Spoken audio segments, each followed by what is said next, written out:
Welcome to the channel. My name's Bryce. I share what helped me go from a bottom 40% rep to a top 5% rep in about 6 months. That was out of about 120 plus people. These frameworks I'm going to share with you today, all of these don't require you to learn new skills.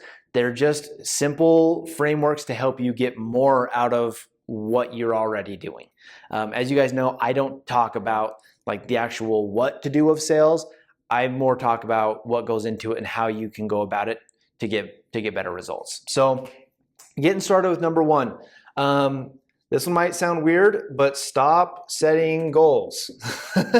What I mean by that is what typically happens in sales is, and I hate this, your projections at the beginning of the month. When your sales manager says, hey, what are you going to close this month?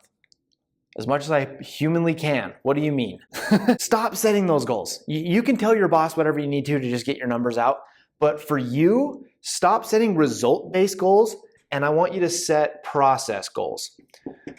This is what will change the way your whole entire business model of being a salesman, because process goals stack. If you have a process that is geared towards, okay, I noticed that last month, I can tell that my inputs in these areas were lacking. All right, what can I do as part of my process to bolster those numbers?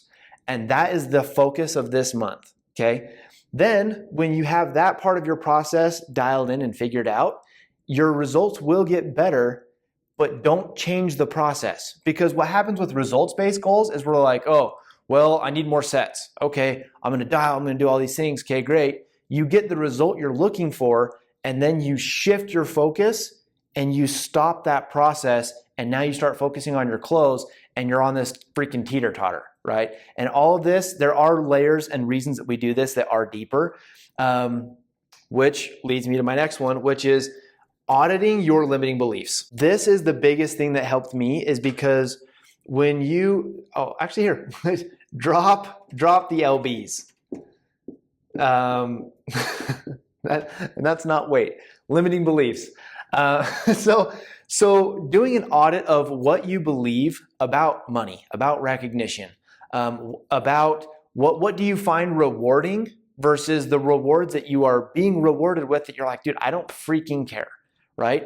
An extra money incentive at a certain point for certain people, they just don't care anymore. They're like, dude, I wouldn't even know what to do if I made $200,000 this year.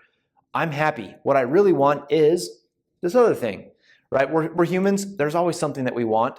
Understanding what it is you want and the reasons that you might be holding yourself back from certain pieces of what you do want is super beneficial, super big. If that resonates, hit me up. I've got a worksheet that I'm giving away right now. It's part of my 3-step process to help you walk through this process of understanding your limiting beliefs and then moving towards your real dream, not just the dream you've been chasing lately. So anyway, so that's number 2. Number 3 is nervous system regulation. This is something that no one does actively. Nervous system regulation. What I mean by this is your body, your brain does not operate at peak performance when it's panicking, when it's stressed out. That's why you lock up. That's why we airball a free throw when we're nervous, right? So what you can do is you have a built-in gas pedal and brake pedal, and that is your breathing. Essentially, if you're trying to calm yourself down, the brake is increasing the amount of time between intake.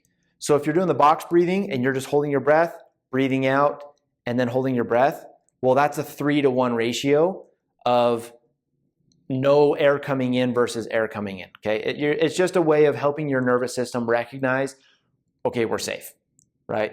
It's a way that you can kind of trick your body into turning on the creative side of your brain, which is the part of you that will be able to think quicker on your feet rather than kind of just giving that off that desperation energy, which is a big reason. Like if you can calm your nervous system, this will help the animal, so to speak, in the other person feel calm, right? Because now this is kind of what I talk about when I say the sales resistance that you are bringing to the equation. Doing this kind of work will help you. So do meditation, visualizations if that helps you, but breath work is a very easy, actionable one. You can sit at your desk 5 minutes before your demo and do some little just breathing. No one will know, and it will definitely improve your performance. Help me a ton.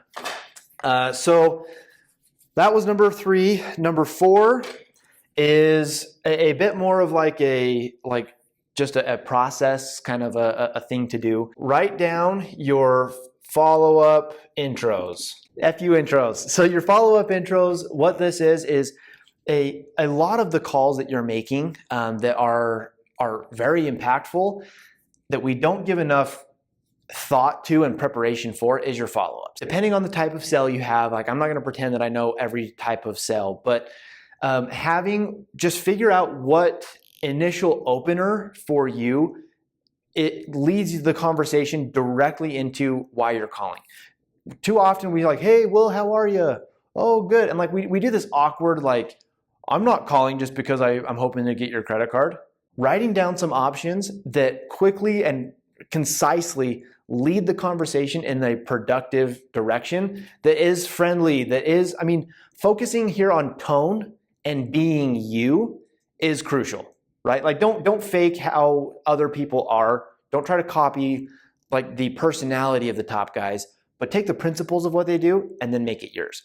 And this is one of those things that no one really does that is super, super powerful. Now, the next and last one is time your demos. And there's more that goes into this. So what I mean is, what I found is the top guys, their demos are usually shorter.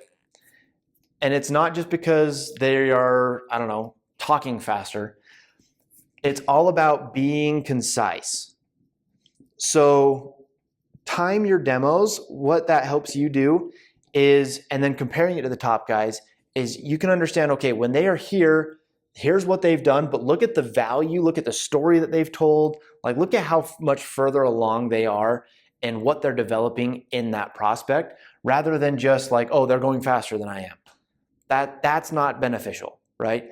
What we want to do is focus on being concise, write down the key points of your demo, and because writing it down will help you make it more simple, more concise, okay? More straightforward. Because what you want to do is you want to build process that gets you to a consistent endpoint, and this is where typically you make your first ask. Don't know why I wrote the S first. But this is where you make your first ask. After this is where that creative part of your brain kicks in, and this is when we start closing. This is when you make your money. This is all about building blocks and getting you to here with as little resistance and just issues that you have brought in and entered into the equation as possible. This is where you start overcoming the other stuff that is just unique to that one person. Okay, and this is why I'm so big on process. Helps you get to a consistent point from which to be creative. So don't get creative about like the steps. Like this is what too many reps get creative on. We want to be concise, get creative about how we fill these buckets, but stick to the process and you'll be way better off. If any of this resonated, I hope you'll like this video, subscribe for more. Like I said, I am giving away that first module of my program. So if you're interested in that, hit me up and we'll get that over to you. The link for that is in the description. Otherwise, I'll catch you on the next one.